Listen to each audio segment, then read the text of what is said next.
Ya, kita mulai ya. Bismillahirrahmanirrahim. Assalamualaikum warahmatullahi wabarakatuh.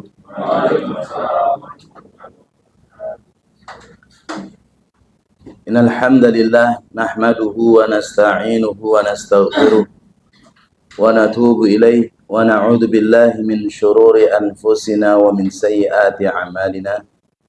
May yahdihillahu fala mudilla lahu wa may yudlil fala hadiyalah. Asyhadu an la ilaha illallah wahdahu la syarika lah wa asyhadu anna Muhammadan abduhu wa rasuluh la nabiyya ba'dah. Qala Allah tabaraka wa ta'ala fi kitabil karim, ya ayyuhalladzina amanu taqullaha haqqa tuqatih wa la tamutunna illa wa antum muslimun. Allahumma salli wa sallim wa barik wa an'im ala ni'matika. Jamaah seluruh yang hadir, terutama kepada pemilik CBM Mas Salim, pada ikhwan dan akhwat. Pertama, marilah kita panjatkan puji syukur kita kehadirat Allah Subhanahu wa Ta'ala yang telah memberikan kepada kita kenikmatan-kenikmatan yang banyak, kenikmatan-kenikmatan yang luas. Di antara nikmat yang terbesar adalah nikmat iman, nikmat Islam, nikmat bisa beribadah, bisa menuntut ilmu. Ini nikmat-nikmat yang besar, hendaknya disyukuri. Karena tidak semua manusia Allah jadikan mereka orang muslim, dan tidak semua orang muslim mau dia ibadah, dan tidak semua yang ibadah mau menuntut ilmu. Mereka merasa kalau sudah selesai sekolah ya sudah, akhirnya kerjanya yang penting kerja, aktivitasnya yang penting aktivitas, tidak didasarkan dengan ilmu.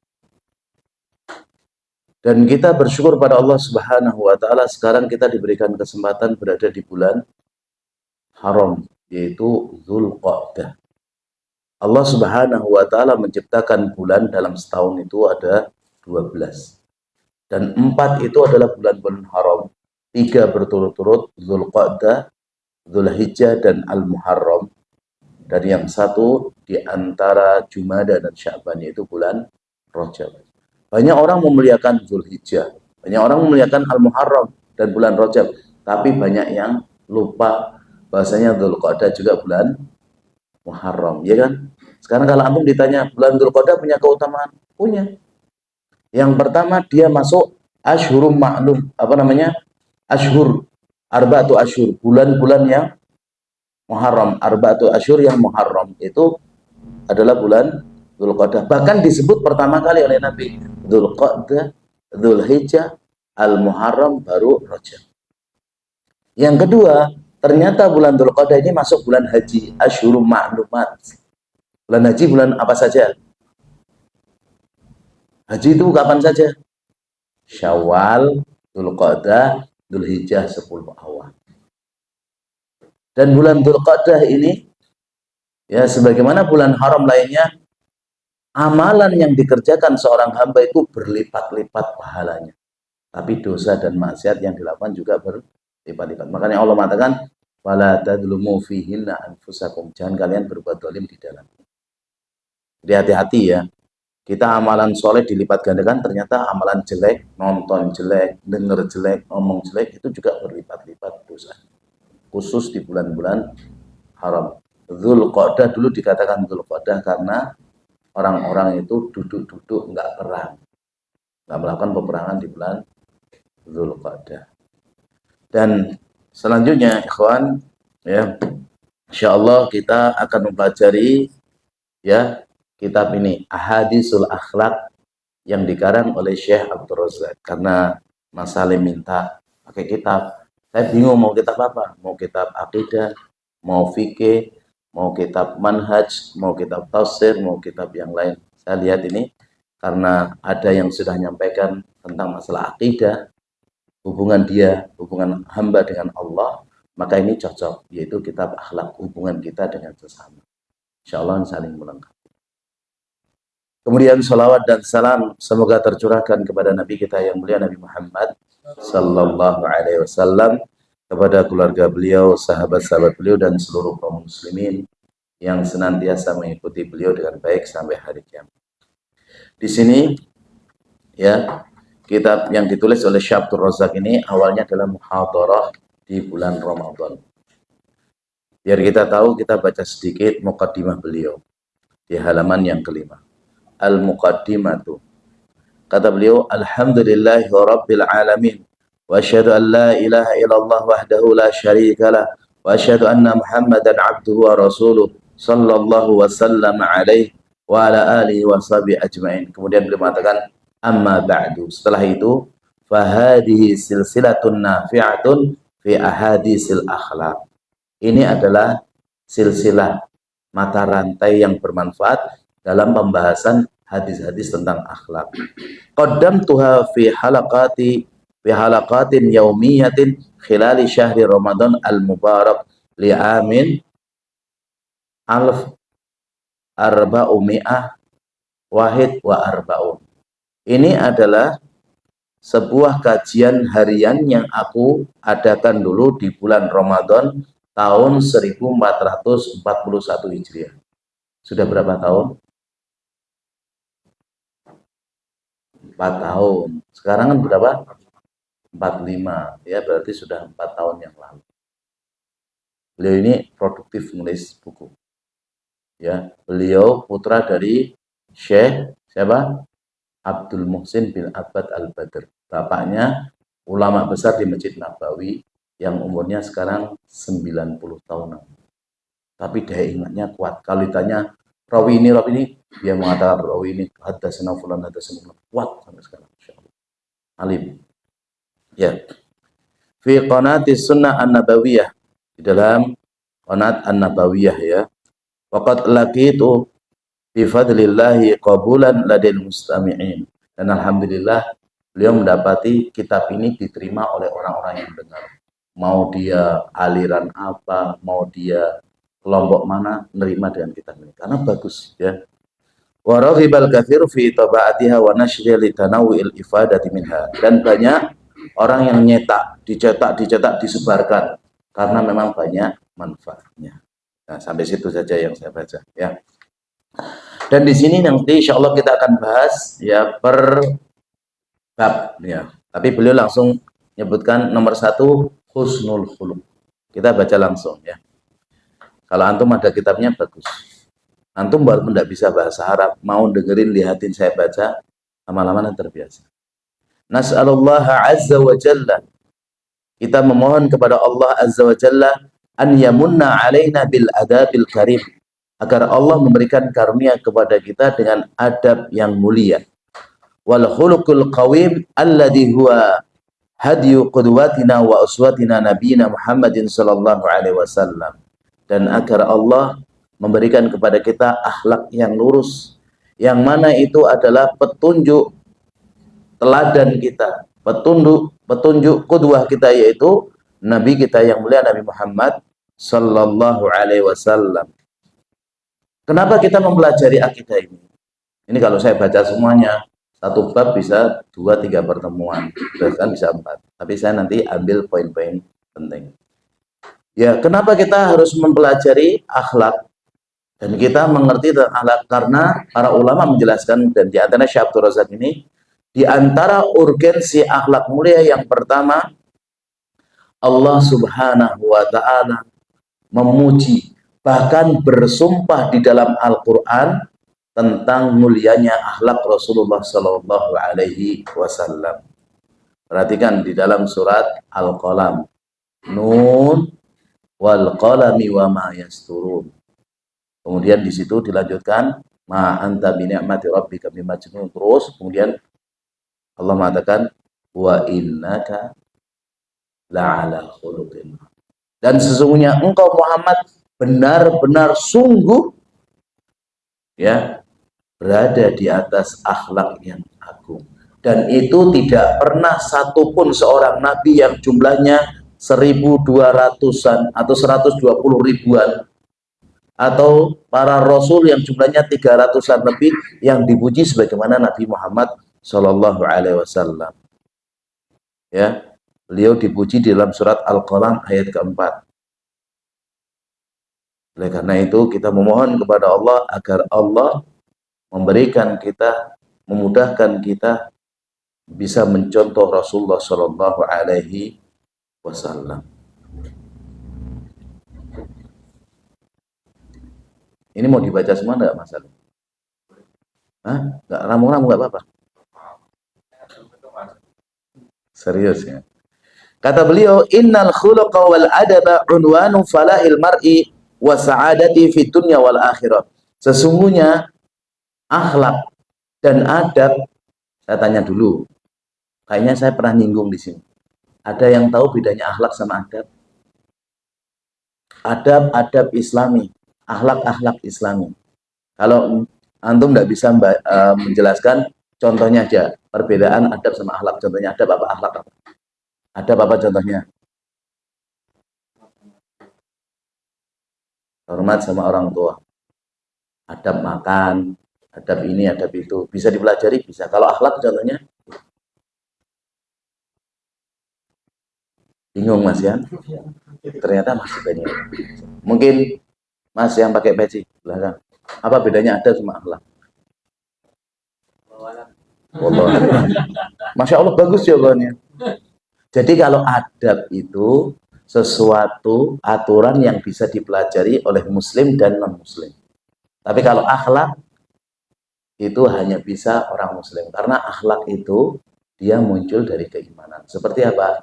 Sabar, istiqomah, ya. Kemudian dia dermawan itu hanya orang-orang muslim yang asli. Ya. Nah, di sini kata beliau, sesungguhnya akhlak dan adab itu adalah tanda keberuntungan seseorang dan kebahagiaan di dunia dan di akhirat. Di dunia, orang yang akhlaknya mulia akan dicintai sesama, bahkan oleh binatang. Di akhirat, dia akan mendapatkan ya surganya Allah Subhanahu wa taala. Wa ammas tujlibatil khairati bimislil khuluqil fadil wal adabil karim wad dinu kullu khuluqun faman zada 'alaika fil khuluq zada 'alaika fid din. Kata beliau, orang yang diberikan kebaikan yang banyak semisal akhlak yang agung, adab yang mulia, ya, agama seluruhnya itu adalah akhlak. Maka barang siapa yang diberikan tambahan akhlak oleh Allah, maka sejatinya agamanya dia itu dapat kelebihan tambahan dari Allah Subhanahu wa taala. Tadi poin yang pertama, urgensinya apa tadi? Karena Nabi Shallallahu Alaihi Wasallam dipuji dengan akhlak yang agung. Poin yang kedua atau urgensi yang kedua, bahwasanya akhlak yang mulia itu adalah sebab terbesar yang memasukkan orang ke dalam surga. An Nabi Hurairah radhiyallahu taala anhu qala, dari sahabat yang mulia Abu Hurairah, siapa namanya? Abdurrahman bin Sakhr. Kapan meninggalnya? 57 Hijriah. Siapa istrinya? Oh, tambah lagi. Banyak yang nggak tahu. Ya. Beliau mengatakan, su'ila Rasulullah sallallahu alaihi wasallam an aktsari ma yudkhilun nasal jannah. Nabi sallallahu alaihi wasallam ditanya, apa yang paling banyak, sebab terbesar yang memasukkan orang ke dalam surga? Maka Nabi sallallahu alaihi wasallam mengatakan, pertama, taqwallah, takwa kepada Allah, dan yang kedua, husnul khuluq, akhlak yang baik. Takwa Allah itu hubungan hamba kepada Allah, dan itu bisa dipelajari, memperkuat dengan pelajaran tauhid dan akidah. Sedangkan husnul khuluq bisa dipelajari dengan mempelajari akhlak dan adab. Maka beliau mengatakan, faja'alahun Nabi sallallahu alaihi wasallam min asbabi dukhulil jannah. Maka Nabi sallallahu alaihi wasallam menjadikan sebab-sebab yang menyebabkan orang bisa masuk surga, wa qaranahu bittaqwa, dan beliau mengaitkan dengan ketakwaan, allati hiya a'dhamu wasiyatin, karena takwa itu adalah wasiat yang paling besar. Sebagaimana Allah mengatakan, walaqad wasainal ladina utul kitaba min qablika anit taqwa. Takwa itu wasiat yang terbesar. Ya, kemudian akhlak ini termasuk juga modal terbesar. Qala Ibnul Qayyim rahimahullahu taala, Al-Imam Ibnul Qayyim rahimahullahu taala mengatakan, jama'an nabiyyu baina taqwallah wa husnul khuluq. Nabi Shallallahu alaihi wasallam mengumpulkan antara takwa kepada Allah dan akhlak yang baik, li'anna taqwa tuslihu ma bainal abdi wa baina rabbi. Karena takwa itu memperbaiki hubungan hamba dengan Rabbnya. Wa husnul khuluq yuslihu ma bainahu wa baina khalqih. Sedangkan akhlak yang baik yaitu memperbaiki hubungan seorang hamba dengan hamba yang lain atau dengan makhluk Allah yang lain, apakah manusia ataupun binatang atau yang lainnya. Fataqwallah tujibu lahu mahabbatullah wa husnul khuluq yad'u ila mahabbatihi. Takwa kepada Allah mengharuskan Allah mencintai dia, dan berakhlak yang mulia itu ya menjadikan Allah juga mencintai kita. Ini poin yang kedua. Apa tadi poin kedua? Sebab terbesar yang memasukkan orang dalam surga diantaranya adalah takwa. Ini urgensi. Ya, saya pakai poin-poin. Poin yang ketiga adalah bahwasannya orang yang akhlaknya mulia itu paling dekat nanti duduknya dengan Nabi Shallallahu Alaihi Wasallam di dalam surga. Wa an Jabir bin Abdullah radhiyallahu taala anna Rasulullah Shallallahu Alaihi Wasallam qaal, dari Jabir bin Abdullah bahwasanya Rasulullah Shallallahu Alaihi Wasallam bersabda, inna min ahabbikum ilayya, sesungguhnya di antara kalian yang paling aku cintai, wa aqrabikum minni majlisan yaumal qiyamah, dan yang paling dekat duduknya nanti denganku pada hari kiamat, ahasinakum akhlaq, yang paling bagus akhlaknya. Bukan yang paling tinggi jabatannya, bukan yang paling banyak uangnya, bukan yang paling ya besar pendapatannya, bukan. Dan akhlak mulia ini termasuk ibadah, jamaah. Banyak di antara kita ini berkeyakinan, berpandangan, baca Al-Quran ibadah dapat pahala, haji umroh ibadah dapat pahala, sedekah ibadah dapat pahala. Tapi yang sering terlalai, kita ngomong lembut dengan istri, dengan anak, kita senyum dengan orang lain, itu dianggap sebagai akhlak, tapi tidak ada muncul ini juga ibadah. Ibadah enggak? Ibadah enggak? Tapi kalau kita melakukan, ingat enggak? Sering lupa, ya kan? Padahal ini ibadah yang luar biasa. Nanti dijelaskan di hadis selanjutnya. Fakullama kana al-mar'u ahsanu khuluqan, maka manapun seorang itu akhlaknya semakin bagus, kana aqrabu ila Rasulullah sallallahu alaihi wasallam, maka dia semakin dekat dengan Rasulullah sallallahu alaihi wasallam majlisan yaumal qiyamah, duduknya nanti pada hari kiamat, min ghairi, dibandingkan yang lain. Wa kullama kana aswa'a khuluqan kana ab'ad, yang paling jelek akhlaknya, semakin buruk akhlaknya, semakin jauh dengan Nabi. Padahal Nabi tempatnya surganya paling tinggi, ya surga Firdaus, semakin jauh semakin bawah surganya. Ya, akhlak ini dijaga ya. Kemudian wa an Abi Hurairah radhiyallahu taala an Nabi sallallahu alaihi wasallam, dan Nabi sallallahu alaihi wasallam menjelaskan, kalau kita masalah harta, kita itu tidak akan bisa bikin orang ridho semua. Karena apa? Kita sendiri juga cinta harta. Masalahnya kalau mau ngasih bonus kepada karyawan, itu setiap hari atau setiap jam. Paling enggak sebulan sekali. Ya, walaupun dia banyak harta, sekaya apapun manusia itu kalau ngasih paling sekali, 2 kali, 3 kali, 10 kali. Mau nggak ngasih setiap hari atau setiap saat? Aku minta apa? Mobil dikasih. Aku minta pesawat. Aku kasih pulau itu. Orang lama-lama jengkel. Makanya Nabi mengatakan, innakum lan tasa'un nasa bi amwalikum. Kamu itu tidak akan bisa membuat manusia itu senang dengan kamu dengan harta kan. Karena kita sendiri juga senang harta. Walakin yasa'ahum minkum bastatal wajhi wa husnul khuluq. Tapi kita bisa membuat orang semua senang Dengan apa? Dengan bastatul wajhi, dengan wajah yang sumringah, senang, suka senyum, dan juga dengan akhlak yang baik. Karena satu, itu tidak membutuhkan ya duit, dan kita juga gampang, dan itu bisa dirasakan semua orang. Kalau uang kita berat, karena kita cinta uang dan kita punya harta terbatas. Terbatas nggak? Antum paling kaya berapa orang di dunia ini?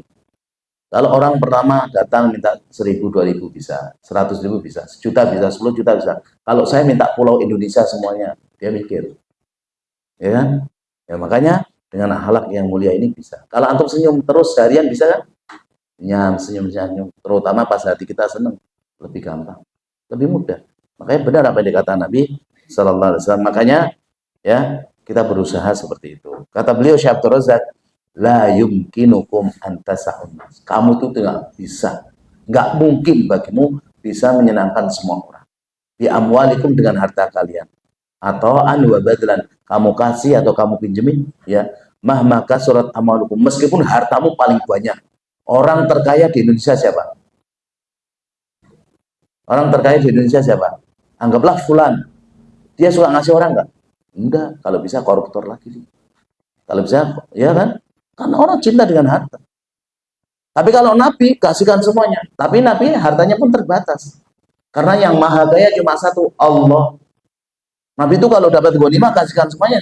Habis ya habis. Orang kan lagi ya nggak ada apa-apa, gimana lagi mau ngasih. Nah, tapi kalau dengan akhlaknya mulai bisa, ya. Li'annal isti'abu amatakum bil ihsan bil fi'li ghair mungkin. Karena umumnya manusia berbuat baik dengan harta benda itu nggak mungkin. Ya, kita juga butuh, apalagi kita punya istri, punya anak, punya tanggungan, punya ini, punya itu. Kita ngasihkan orang lain, ya kita dosa menelantarkan orang-orang yang di bawah tanggungan kita. Maka fasa'auhum bi akhlaqil karimah. Bikin mereka ridho dengan akhlak yang baik. Mas, kamu gini, nggih. Mas, kamu gini, nggih nyuwun sewu. Orang enak. Orang semarah apapun dengan nyuwun sewu, maaf. Saya bisa apa? Udah kamu jilat ini, nggih misalnya. Itu orang bisa ridho kan? Tapi kalau kita ngasih duit, seberapa malah kita kadang diejek. Insyaallah ini ya. Wa adabul jamil, dengan adab yang indah. Ya besutul wajahnya sumringah. Wa husnul khuluq, akhlaknya yang bagus. Wa hadza amrun hayyin, dan ini perkara yang remeh. Kenapa? Dari orang atasan sampai bawahan, dari majikan sampai pembantu, bahkan dari tuan sampai budak, ini bisa senyum-senyum bisa. Maka Abdullah bin Umar mengatakan, Bunayya, innal dirra syai'un hayyin. Tak kasih tahu. Berbuat baik sebenarnya itu remeh, gampang. Wajhu taliqun wa kalamun layyin. Wajahnya sumringah, ngomongnya yang lembut. Itu tak sebenarnya. Sekeras apapun orang itu kalau bisa awalnya dipura-pura. Ya, lama-lama diseriuskan. Orang tinggal di terminal, tinggal di pantai itu kan suaranya keras. Tapi kalau dia mau latihan dan tahu keutamaan akhlak mulia, ada mertua, ada orang tua. Nah, sini dipelanin bisa. Karena kalau sudah tinggal di terminal, tinggal di pantai dan dia asli orang Medan misalnya, ngomong biasa. Mana tuh? Padahal ngomongnya biasa. Tapi ini dilatih, dikit-dikit nanti bisa. Ya. Wahadhil akhlak ibadun minallah. Akhlak ini adalah karunia dari Allah. Wa tufaddilu minhu yahdi li ahsaniha man yasha min ibadihi. Dan Allah mengagungkan, memuliakan, mengutamakan siapa saja yang Allah kehendaki dari hamba-Nya. Akhlak ini gak harus pendidikan tinggi. Akhlak ini gak harus lahir dari keluarga keraton. Perhatikan ini. Semua kita bisa. Jadi kalau kita mau runtut kembali, ternyata Islam itu hukumnya mudah. Karena semua kalangan bisa. Akhlak mulia bisa nggak antum? Nanti latihan sama anaknya. Nak, sini. Kamu anak ngomong lembut misalnya. Wah, anaknya nanti terpengaruh bener. Ini kalau kita teriak-teriak, anaknya teriak-teriak, adiknya terus ke bawahnya. Ya. Ya. Bisa? Poin yang keempat, ya. Ternyata Nabi Shallallahu Alaihi Wasallam itu sering berdoa meminta akhlak yang mulia, dan Nabi juga berdoa agar dijauhkan dari akhlak yang tercela. Wan Jabir bin Abdullah radhiyallahu anhu qala, Dari Jabir bin Abdullah, semoga Allah meridainya, mengatakan kana Nabi sallallahu alaihi wasallam idza staftaha salata, Nabi sallallahu alaihi wasallam kalau membuka salat, kabbara, beliau takbir, Allahu akbar. Saya yakin jenengan enggak baca ini doa istiftahnya. Apa di antaranya? Inna salati wa nusuki wa mahyaya wa mamati lillahi rabbil alamin la syarikalah wa bidzalika umirtu wa ana minal muslimin. Allahumma hdini li ahsanil a'mal wa ahsanil akhlaq la yahdi li ahsaniha illa anta wa qini sayyi'al a'mal wa sayyi'al akhlaq wa la yaqini sayyaha ila anta. Pernah doa ini enggak? Pernah doa ini enggak? Nah, nanti doa namanya doa istiftah. Jadi Nabi setelah takbir mengatakan inna sholati, sesungguhnya salatku, wa nusuki, dan sembelihanku dan seluruh ibadahku, wa mahyaya, hidupku, wa mamati, dan matiku, lillahi rabbil alamin, untuk Allah Rabb semesta alam. Bukan untuk dirimu, untukmu aku mati oleh ini. Bukan, tapi untuk Allah. Kemudian la syarikalah, tidak ada sekutu baginya. Wa bidzalika, oleh karena itu, umirtu, aku diperintahkan, wa ana awwalul muslimin, dan aku adalah muslim yang pertama kali. Allahumma hdini, ya Allah tunjuki aku, li ahsanil a'mal, untuk beramal yang terbagus, beramal yang terbaik, wa ahsanil akhlak, dan punya akhlak yang mulia, la yahdi li ahsaniha illa anta, tidak ada yang bisa menunjukkan kecuali engkau ya Allah.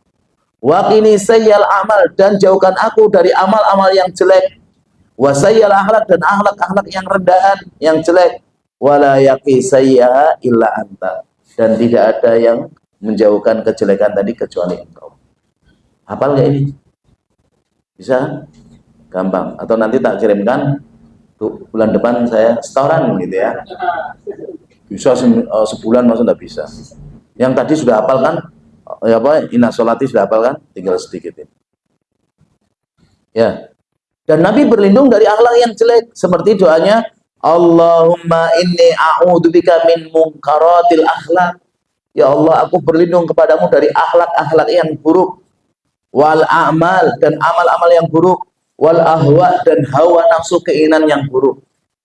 Ya, ini kita berlindung kepada Allah, minta biar akhlaknya tuh bagus apa? Ngomong nggak usah keras-keras, nggak usah ngegas-ngegas gitu ya. Ngomongnya yang lembut, yang tenang. Kemudian juga amalan nggak usah gerusah-gerusu, amalan itu nggak usah asal-asalan, amalan tenang, yang bagus. Yang dulu kita pernah sampaikan apa? Allah itu mencintai kalau hamba beramal tuh amalan yang bukan, yang amalan yang harian kita harus apa? Bukan. Kalau istiqomah, amalan itu jelas. Ini apa? Innallaha ahabba idza amila amalan an yutqinahu. Allah itu cinta kalau ada hamba setiap beramal amalannya apa? Itqan, profesional, yang perfect. Jadi kalau amal bukan ngasal. Antum mau mengerjakan apa aja loh. Meskipun antum misalnya menyambut tamu atau antum bagian yang ngepah, itu benar-benar yang bagus, bukan ngasal. Ya, ini dalil supaya kita ini jadi orang tuh perfect. Jadi kalau mengerjakan nggak ada yang asal-asal. Ya. Dan Abdullah bin Mas'ud pernah mengatakan, Inna Allah Ta'ala qasama bainakum akhlaqakum. Allah itu membagi buat kalian akhlak-akhlak kalian. Kama qasama bainakum arzaqakum. Sebagaimana Allah membagi rezeki-rezeki kalian. Ada rezekinya banyak, tapi akhlaknya kurang bagus. Ada yang rezekinya sedikit, tapi akhlaknya bagus. Ada rezekinya banyak, akhlaknya bagus. Ada nggak dapat rezeki kecuali sedikit, akhlaknya juga sangat jelek. Nah, ini yang bagi siapa? Allah. Maka mintanya pada Allah. Kan ada orang tuh pingin berbuat baik. Rata-rata orang punya fitrah pingin menjadi orang yang baik. Tapi kadang berat. Sukanya ngomong jorok, sukanya nonton jelek, sukanya tahan plak-plok. Padahal ada keinginan tuh. Caranya gimana? Minta pada Allah. Ya, minta pada Allah. Dan lingkungan itu membentuk. Kalau lingkungannya keras, lingkungannya suka tengkar, kita juga biasa mungkin. Kalau lingkungannya suka joget, kita juga mungkin biasa joget. Jadi lingkungan itu mempengaruhi. Tapi kalau kita meminta kepada Allah, Allah kasih. Karena Allah yang bagi-bagi rezeki tadi. Satu orang punya anak misalnya 10 dengan didikan dirinya dan istrinya sama. Tapi kenapa beda-beda? Ya, karena memang Allah yang ngasih, satu dengan yang lain itu beda-beda, nggak sama. Ya, makanya minta kepada Allah Subhanahu wa ta'ala, karena akhlak ini termasuk karunia yang utama, yang agung. Ya, beliau mengatakan, Syekh Abdul Razak, "Falladhi yu'til arzaq walladhi yu'til akhlak." Zat yang memberi kita rezeki, itulah zat juga yang memberi kita akhlak. Al-Imam Ibnu Qayyim mengatakan, "Fa innal akhlaqa mawahibun yahibullahu minha ma yasha'u liman yasha'." Sesungguhnya akhlak itu karunia yang Allah berikan sekehendak Allah kepada siapa yang Allah kehendaki. Walihada, oleh karena ini, kama annahu matlubun fi babi iktisabir rizki, bahwasanya kita itu dituntut untuk meminta kepada Allah masalah bab rizki, ya, karena ada dua hal. Yang pertama, kita meminta kepada Allah, kembali kepada Allah agar memudahkan kita dalam masalah kita mencari rezeki. Yang kedua juga kita berusaha. Demikian juga dengan akhlak seperti itu. Kita berusaha dulu. Jangan kita nggak apa-apa. Lalu aku dari sononya gitu mas, suka teriak-teriak, suka ngaplok ya orang. Nggak boleh. Karena memang akhlak ada dua. Ada yang muktasab, kita latih. Ada yang memang jibil, Allah kasih langsung. Ada orang tuh dari kecil lembut gitu ya. Dikeplak teman, oh jangan gitulah. Balas, enggak, maaf. Ada yang model gitu. Ada orang tuh sukanya pukul. Ya, ada orang sukanya keras. Nah, kita yang mana? Kalau memang kita jibilnya kurang bagus, maka kita muktasab, diperintahkan untuk berusaha untuk akhlaknya. Ya, Anda lihat wajah-wajah itu kan macam-macam orangnya. Ada yang lembut, ya, ada yang sedang, ada yang tegas gitu. Ya, ini karunia dari Allah. Fakadzalika min babil akhlak, demikian masalah akhlak, madlubul luju ilallah. Kita harus dituntut kembali meminta kepada Allah bil manni bil akhlak, agar Allah memberikan kita akhlak yang mulia. Wal adabil karimah, dan adab yang mulia. Ma'asai, dengan usaha. Wa mujahadatu nafs, dan kita berusaha dengan maksimal ala tahqiq, ya, untuk memperoleh. Bukan cuma ngelihat, kalau andaikan aku akhlaknya mulia, mungkin fulana mau sama saya. Tapi dia suka keras, ya, ibunya diteriaki, adiknya diteriakin, ini teriakin. Cuma angan-angan. Ngelamun, ngimpi bisa semua orang. Tapi butuh namanya usaha, meminta, butuh usaha, sungguh-sungguh, butuh usaha juga mempraktekkan. Dilatih. Saya dulu orangnya juga di lingkungan keras. Saya itu kalau bangun, bangun nggak. Langsung mbah saya itu ambil cambuk. Cedek, langsung tangan. Padahal saya belum sekolah. Jadi dari kecil tuh saya kalau bangunkan harus sholat subuh. Ya, keras gitu. Dan saya disuruh nyangkul, suruh hidupan keras. Saya nggak sengaja pernah mukul bulik saya, langsung pingsan seketika. Masya Allah ya. Tapi ternyata dengan mondok itu bisa, ya, belajar agama itu bisa melembutkan. Ya, ini dilatih. Yang kelima, poinnya, ternyata akhlak mulia itu pemberat timbangan mizan yang paling dominan. Ya, dari Abu Darda, ini salah seorang sahabat Nabi yang ganteng, ya. Pernah kan anak ceritakan ke antum?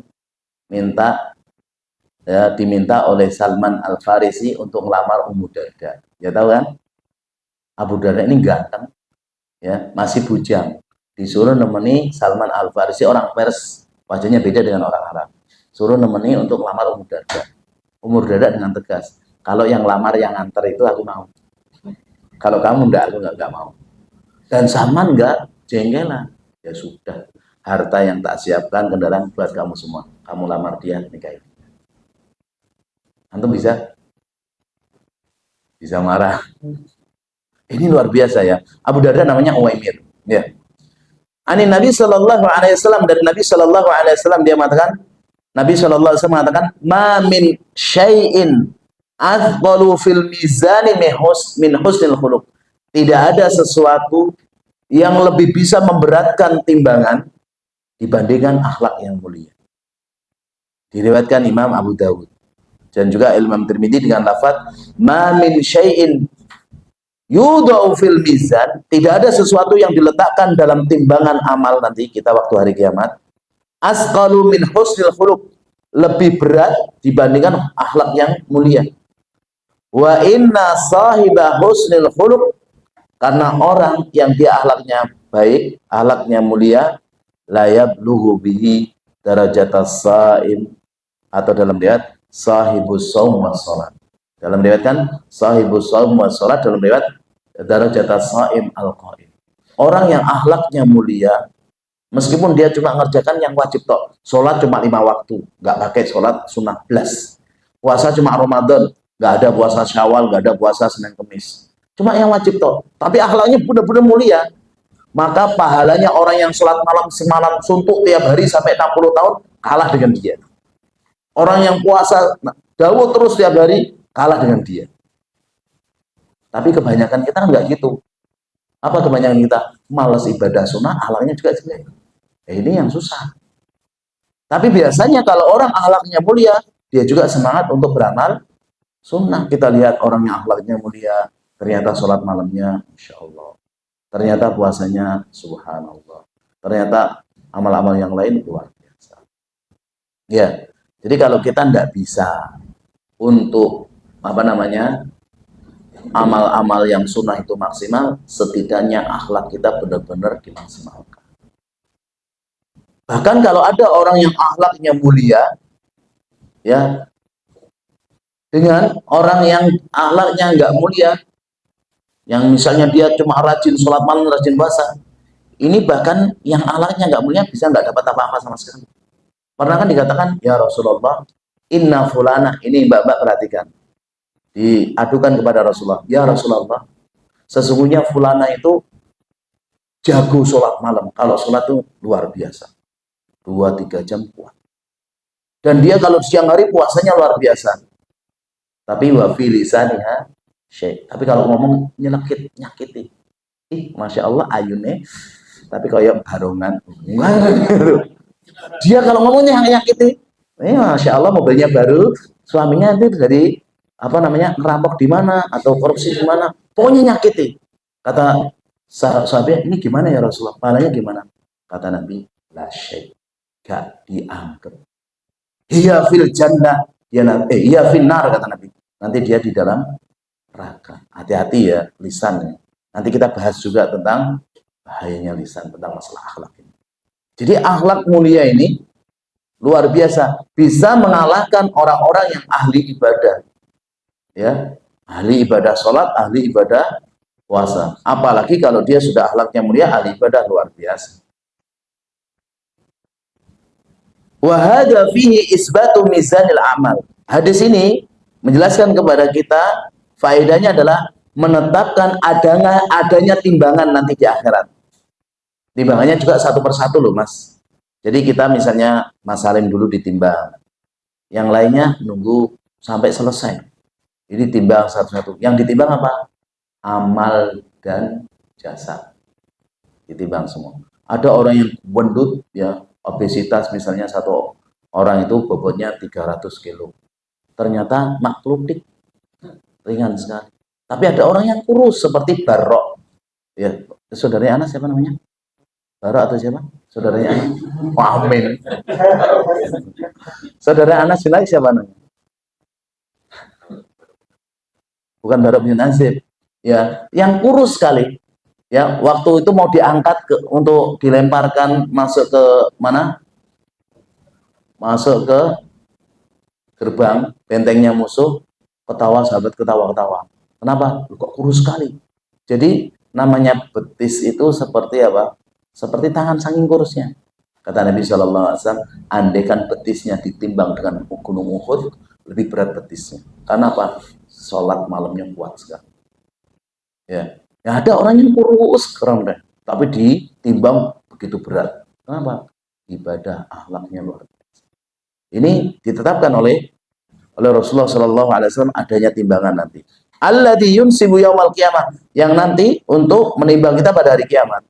Wa anna a'malal ibad tuzinu fihi, dan amalan kita semua akan ditimbang. Jadi nanti kiamat jemaah, setelah barzakh, setelah kemudian alam ba'ats yaitu dibangkitkan, kita dikirim di mahsyar itu, maka dihisab satu persatu. Satu dulu selesai, kemudian selesai pindah yang kedua. Yang tadinya selesai ditimbang.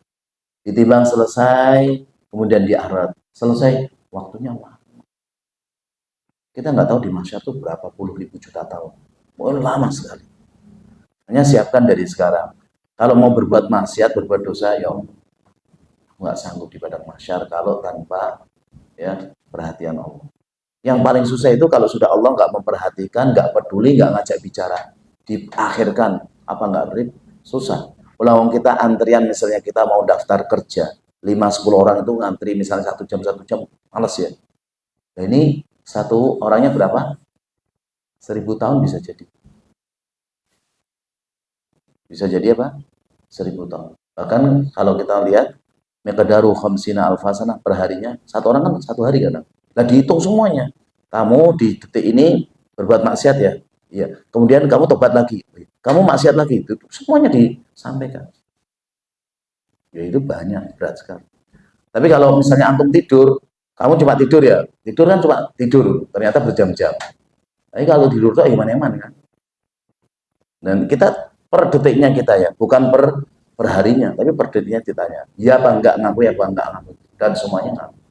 Kemudian beliau mengatakan, wa huwa yadullu ala azimi sya'ni husnul khuluq, dan ini hadis ini menunjukkan agungnya akhlak yang mulia, karena timbangan yang begitu hebat besarnya itu dengan akhlak itu bisa jatuh, sebagaimana dengan masalah akidah, masalah tauhid itu juga ya. Sawabu indallah, yang besar pahalanya di sisi Allah, wa annahu min asqali ma yakunu fil mizan, dan bahwasanya akhlak yang mulia termasuk yang paling berat dalam timbangan, indama tuzinul amal, ketika amalan itu ditimbang, li annahu min ajalli khisal wa afdhalil a'mal, karena akhlak mulia ini adalah ya perangai yang terbaik dan amalan yang paling agung. Jadi antum jangan kira akhlak itu bukan amal ibadah. Akhlak itu amal ibadah. Setiap antum ketemu salaman digugurkan dosa. Setiap antum ketemu pelukan sesama ya, sama jenis, digugurkan dosa. Ini akhlak-akhlak mulia. Kemudian yang keenam, ternyata akhlak yang mulia ini menunjukkan sempurnanya iman seseorang. Dari Abu Hurairah radhiyallahu ta'ala anhu qala Rasulullah sallallahu alaihi wasallam, akmalul mu'minina imanan ahsanuhum khuluqa. Nabi sallallahu alaihi wasallam bersabda, seorang mukmin yang paling sempurna imannya adalah yang paling bagus akhlaknya. Wa khairukum linisaikum, dan yang terbaik di antara kalian yang paling baik kepada istri-istri kalian. Dalam riwayat yang lain kata Nabi sallallahu alaihi wasallam, inna min akmalil mu'minina imanan ahsanuhum khuluqa, sesungguhnya di antara sempurnanya iman seorang mukmin itu adalah akhlaknya yang terbaik, wa al-tafuhum bi ahli, dan yang paling lembut dengan keluarganya. Jadi hadis yang pertama tadi dari Abu Hurairah, hadis yang kedua dari Aisyah menunjukkan kita ini dikatakan akhlak yang mulia kalau kita bisa muamalah dengan baik dengan istri kita. Dan muamalah terbaik itu bukan ngasih banyak duit, bukan memenuhi keinginan mau jalan-jalan terus, bukan, tapi yang paling lembut, paling halus, lembut dalam ucapan, lembut dalam perbuatan. Nikah berapa mas? 50 tahun. Pernah mukul? Tidak. Pernah nyubit? Tidak. Pernah teriak? Tidak. Luar biasa. Nah, nikah berapa? 5 bulan. Sudah pernah mukul? Oh, tiap hari. Tukang tinju tuh sampean. Enggak boleh ya. Wanita yang kita nikah itu sudah ya ada janji dari Allah, misaqan ghalidha. Janji yang berat itu. Enggak boleh mukul, enggak boleh ngentang jita, ini apa? Bukan. Kalau anak kita boleh kita cubit, anak kita boleh kita sampai, istri enggak boleh, kecuali kalau dia melanggar aturan Allah, itu pun kita paling pakai lidi, pakai kayu kecil, itu yang nggak melukai. Bukan karena jengkel, bukan karena yang lain. Saya lihat beberapa kondisi masyarakat ya, kerjanya males. Ini seorang suami, omongannya keras, kadang sudah kerja nggak bawa uang, pulang mabuk-mabukan, dari sampai rumah istri kaplok. Ini apa ini? Ini dosanya besar nanti dia ada ngomong. Yang benar ya, kita ini berbuat baik dengan istri itu selembut mungkin. Harus bisa lebih lembut daripada berbuat baik dengan yang lainnya. Misalnya antum tugasnya terima tamu, ya, selamat datang ibu-ibu. Kalau sama istri harus seperti itu. Selamat datang bapak-bapak, harus lembut dengan istri bisa. Antum praktek ada semuanya nanti di Indomaret. Ya, selamat siang bapak, tanya, mbak punya suamiku punya kayak gitu sama suami. Enggak, suamiku punya mesti. Nggak akan iya, nggak ada. Berat. Kecuali orang lain diberikan taufik oleh Allah Subhanahu Wa Taala. Makanya yang benar. Kalau kita mau bikin SKC kan nggak lewat polisi. Polisi tahu kita nggak tahu, taunya kamu baik. Ternyata sama istri tiap hari ngepelain. SKC itu ke istrinya, bu atau mbak, ini gimana suaminya? Suamiku suka tidurnya ngelindur ya, suka dengur ya. Kemudian saya ditendang sama dengur. Wah ini masalah. Dan ini akhlak mulia itu dengan istri. Memang benar. Kalau istri mengatakan gimana suamimu? Udah bagus ya, karena orang yang diperintahkan kita berbuat baik sekali itu adalah istri, keluarga dekat, terutama orang tua. Itu sudah nanti kita akan baca di sini. Jadi nggak boleh kita sama istri itu sampai merendahkan, dasar kampungan. Itu kenapa kau milih dulu orang kampung, nggak milih orang luar negeri aja? Kita salah sendiri. Hati-hati ya dengan masalah ini. Antum jaga ya dengan istri, jaga ya. Kalau antum baik, nanti istri antum juga akhlaknya baik, nanti nular dengan anak-anak, nah kita semuanya ya. Dan di sini dikatakan ya, bahwasanya sempurnanya iman seseorang itu bukan dia di masjid terus, bukan dia ibadah terus nyari tanpa nyari masyarakat, bukan. Tapi sempurnanya iman seseorang justru terbukti dengan akhlak dia kepada Allah, akhlak dia kepada orang lain itu bagus. Jadi kalau ada orang mengatakan saya beriman kepada Allah, saya akidahnya bagus, tapi omongannya jelek, akhlak jelek, dosa. Karena iman dengan akhlak itu berbanding lurus. Kalau imannya bagus sesuai dengan apa yang Allah dan Rasul perintahkan, nanti akhlaknya bagus. Sekarang kalau ada orang bakhil, imannya bagus ya? Nggak mungkin. Karena orang bakhil ciri bukan orang soleh. Antum mampu beli misalnya laptopnya berapa mas? Oh ini nggak mahal, 50 juta. Tabnya 20 juta, HP 10 juta. Mas korban, kayaknya tahun ini nggak bisa.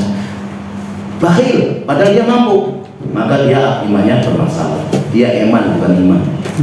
Ya, ini kita koreksi diri saya. Saya nasihati buat saya pribadi dan antum sekalian. Kalau akhlak bagus, jaga ucapan kita dengan orang tua, jaga ucapan kita dengan keluarga, jaga ucapan kita dengan istri dan anak-anak. Akhlak ini ya berbanding lurus dengan iman. Kalau ada orang imannya masya Allah rajin ke masjid, kalau ke masjid itu pakainya putih, dia nunduk gitu. Sama istrinya gimana? Gua suamiku gak pernah gawean belas. Aku disuruh-suruh dan aku kalau salah tendang. Bagus. Itu berarti dia bukan pencitraannya semuanya. Ya. Kemudian beliau membawakan ucapan hari ini. Ini jam berapa saya nggak tahu ya. Saya nggak lihat jam. 8.51. Ya, masih ada. Masih lama. Dari Al-Halimi rahimahullah, beliau mengatakan, dalla hadis ini menunjukkan ala annal husnul khuluq imanun. Akhlak yang mulia itu termasuk keimanan seseorang. Wa adamuhu nuqsanu imanin. Kalau dia akhlaknya jelek berarti imannya itu berkurang susut. Jadi kalau jenengan lihat ada santri, ada ustaz kok akhlaknya kurang bagus, berarti memang imannya kurang. Jenengan lihat orang biasa tapi kalau akhlaknya bagus, tapi ibadahnya juga bagus, imannya bagus. Tapi kalau kelihatan akhlaknya bagus, adabnya bagus, ucapannya bagus, tapi nggak pernah sholat, ya jangan dikatakan imannya bagus. Ya, karena yang menjelaskan Allah dan Rasulnya tentang keimanan dan akhlak itu ya harus sesuai dengan Allah dan Rasulnya. Jadi ibadah yang bagus, ya, akhlak yang bagus itu yang dituntut. Wa annal mu'minina yatafawwatuna fi imanihim, dan bahwasanya orang-orang yang beriman itu mereka berderajat, ya, bertingkat-tingkat keimanan mereka. Fa ba'dhum akmalu imanan min ba'din, sebagian itu sempurna dengan sebagian yang lain. Murah senyum, mudah memaafkan, tawadu. Bisa nggak kita yang hartanya banyak, kekuatannya luar biasa, ya, kemudian dengan istri kita yang orang kampung misalnya, dia kurus sekali karena dari kampung jarang makan misalnya, kemudian dia juga orang yang miskin, bisa nggak misalnya istri yang salah, enggak apa-apa deh, kita yang tetap kita mengatakan maaf tapi dengan lembut, enggak apa-apa deh, bisa nggak? Bisa. Bagus. Kalau dia tahu nggak barang ini harganya berapa, oh itu berarti walaupun nanti memaafkan. Pokoknya semakin dia lembut, semakin dia halus dalam masalah praktek ini, semakin bagus keimanannya. Wa min sama, dan dari sana kana Mustafa sallallahu alaihi wasallam ahsanan nasi khuluqan. Nabi sallallahu alaihi wasallam itu manusia yang paling bagus akhlaknya. Likaunihi akmaluhum imanan, karena Nabi itu paling sempurna imannya.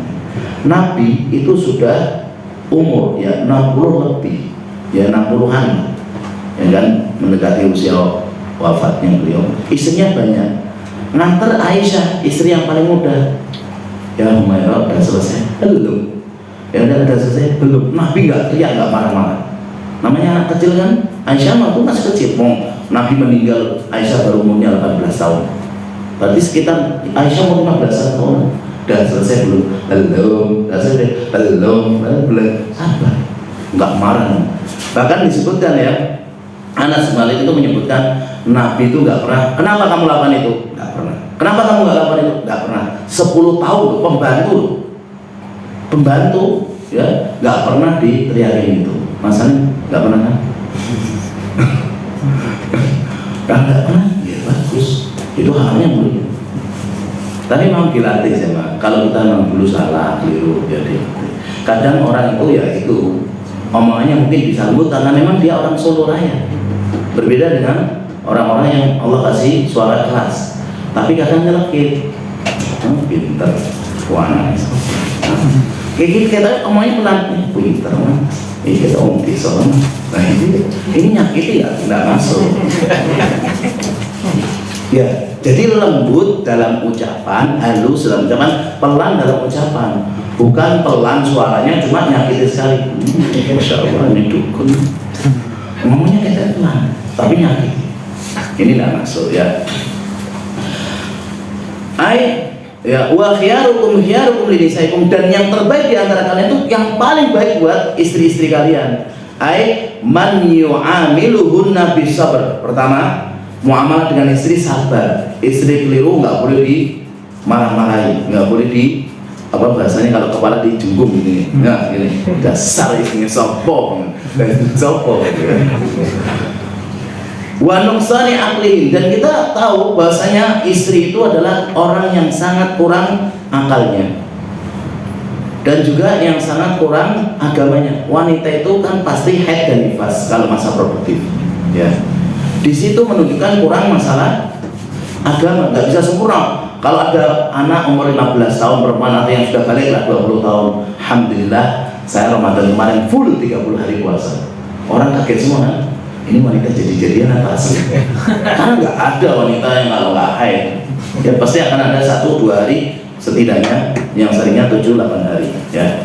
Nah, di sini kalau kondisi wanita itu kurang agama juga kurang akalnya, wanita itu nggak bisa mikir sempurna.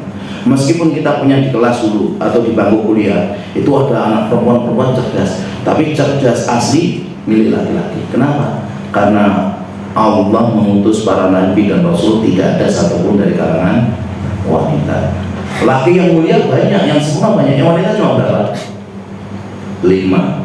Kamu laminan rijal kathir, wa kamu laminan nisa arba'a khamsah. Yang sempurna laki-laki banyak, ribuan. Tapi kalau perempuan 4 atau 5. Siapa? Asia, istri Fir'aun, Khadijah binti Khuwailid, Maryam binti Imran, sama Khilaf yang 4-5. Anggaplah 5. Aisyah binti Abi Bakar sama Fatimah binti Muhammad. Cuma 5. Selain itu sampai sekarang tidak ada wanita sempurna. Ya, makanya kita harus sabar. Wa talaqatul wajhi, dan kita tetap senyum-senyum. Istrinya salah, sudah jelas-jelas keliru.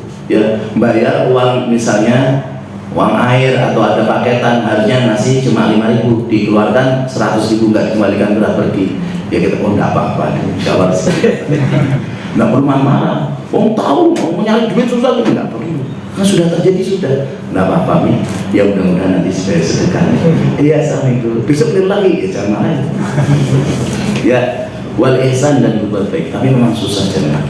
Susah. Kalau kita nggak latih, nggak bisa. Ya, ini dilatih. Ya, dan insya Allah kita akan lanjutkan di pertemuan berikutnya masih tentang masalah husnul khuluq. Mungkin ada pertanyaan dari antum. Antum sudah catat berapa tadi? 6. Nomor 1 Allah memuji, bahkan bersumpah ya untuk tentang keutamaan akhlak Nabi. Yang kedua, sebab yang paling banyak menjadikan orang masuk surga. Yang ketiga, orang yang paling dekat nanti majelisnya pada hari kiamat di surga, maksudnya dengan Nabi adalah akhlak yang mulia. Yang keempat, Nabi senantiasa berdoa meminta akhlak yang baik dan juga berlindung dari akhlak yang jelek. Yang kelima, ya, yang paling berat dalam timbangan amal nanti pada hari kiamat. Dan yang keenam, menunjukkan sempurnanya keimanan seseorang. Insya Allah nanti kita akan lanjutkan di pertemuan berikutnya. Kalau antum bisa beli ini ya, atau di PDF-nya ada, PDF-nya ada ya masalahnya. Ya, kalau kan ini insya Allah nggak mungkin kita bahas langsung 1 bulan. Paling nggak kita dalam misalnya 2 bulan, kita paling cuma berapa muka saja. Ada pertanyaan?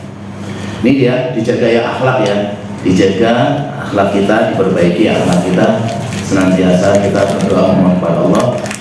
Dan akhlak itu mencakup dalam semua kehidupan, dalam masalah dikritik, mengkritik, dalam masalah memberi semua ada adab dan ada akhlak yang diajarkan oleh Rasulullah SAW. Demikian yang bisa kita sampaikan, kurang lebihnya mohon maaf. Jika ada kebenaran semata-mata dari Allah Subhanahu wa Ta'ala, jika ada kekurangan, kekeliruan, itu datang dari saya pribadi dan juga dari syaitan. Kita bersyukur kepada Allah Subhanahu wa Ta'ala atas kemudahan yang Allah berikan, dan kita mohon maaf, mohon ampun kepada Allah atas dosa dan kesalahan yang kita lakukan. Kita tutup dengan doa kepada majelis. Subhanallah wa bihamdika, asyhadu an la ilaha illa anta, astaghfiruka wa atubu ilaik. Assalamualaikum.